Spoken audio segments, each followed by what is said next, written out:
These are the three steps I use along with volume to confirm every single order block and fair value gap in the market.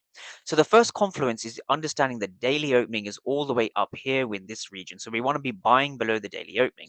So what we're looking for now is we're looking for a market structure shift, right? So what we've seen over here is we see our market structure shift in this region.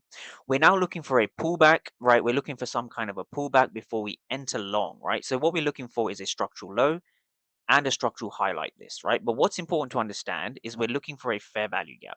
So this is the fair value gap itself we're looking for. We're looking for price on the 5 minute time frame to mitigate some kind of a fair value gap, right? So we see this just over here. We see price mitigating this fair value gap before heading to the upside.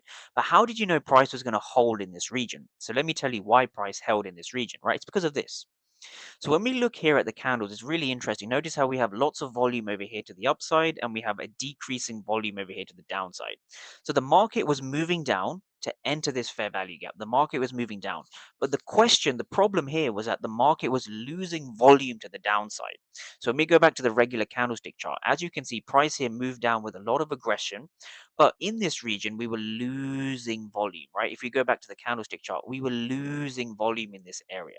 So when you lose volume, right, this is what gives you the incentive to take buys, right? Because for sellers to actually win, there needs to be sufficient volume backing them up. But there was no volume backing them up, and we're inside of a bullish fair value gap. So this is what makes this particular trade valid, right? So this is a nice 1 to 2 hour trade. You could have taken kind of post session if you like, right? So what you need to understand as traders is that the market will always move from areas of low volume to areas of high volume.